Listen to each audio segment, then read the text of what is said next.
हरे कृष्ण। ओम नमो भगवते वासुदेवाय नमः।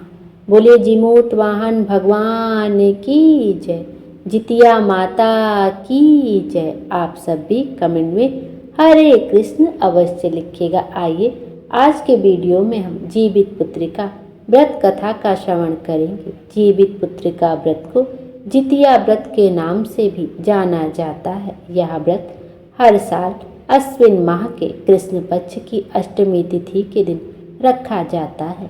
मान्यता है कि जितिया का व्रत रखने से संतान दीर्घ आयु होती है और उनके जीवन पर मंडरा रहे सभी संकट दूर हो जाते हैं। जितिया का व्रत बिना अन्न जल यानी निर्जला रखा जाता है। संतान के स्वास्थ्य, जीवन और मंगल कामना के लिए यह व्रत महिलाएं पूरे नियम निष्ठा के साथ करती हैं। जितिया का आरंभ भी नहाए खाए के साथ होता है। उसके अगले दिन निर्जला व्रत रखा जाता है और उसके अगले दिन व्रत का पारण किया जाता है। यह व्रत 3 दिनों तक चलता है। इस व्रत में भगवान जीमूत वाहन की पूजा की जाती है और उसके बाद व्रत कथा का श्रवण किया जाता है। इस व्रत में बिना व्रत कथा के श्रवण के यह व्रत पूर्ण नहीं माना जाता है। आइए अब हम सब भी सच्चे दिल से भगवान जीमूत वाहन का स्मरण करते हुए व्रत कथा का श्रवण करते हैं। बोलिए जीमूत वाहन भगवान की जय, जितिया माता की जय।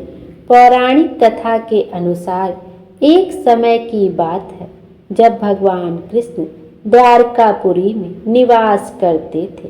उस समय एक ब्राह्मण भी द्वारिका में रहता था।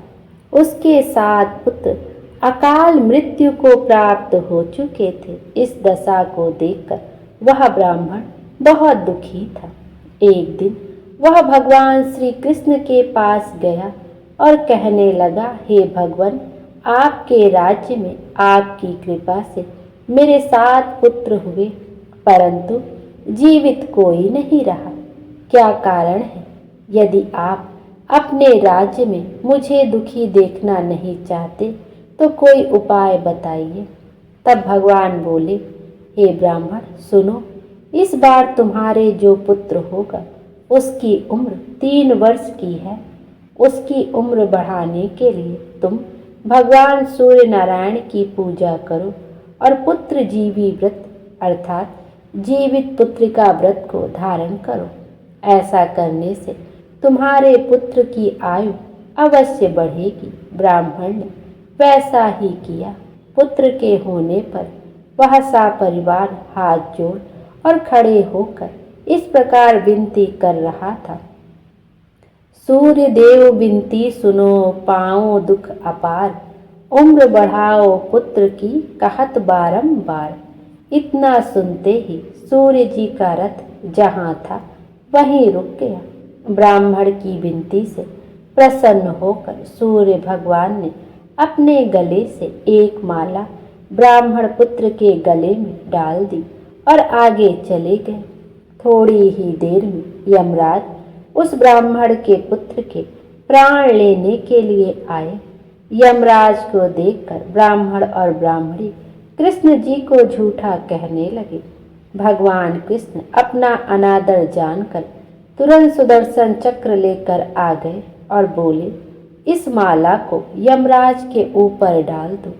इतना कहते ही ब्राह्मण उस माला को उठाने लगा कि यमराज डर कर भाग गए, परंतु वहां यमराज की छाया खड़ी रही। उसने फूल की माला छाया के ऊपर फेंक दी, जिसके फलस्वरूप वह छाया शनि के रूप में आकर भगवान कृष्ण की प्रार्थना करने लगी। भगवान कृष्ण को शनि के ऊपर दया आ गई और पीपल के वृक्ष पर रहने के लिए कहा।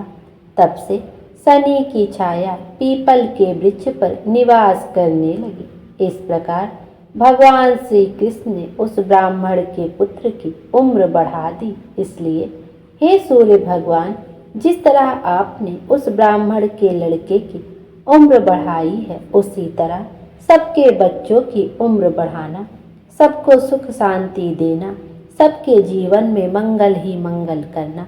बोलिए सूर्यदेव महाराज की जय, जितिया माता की जय।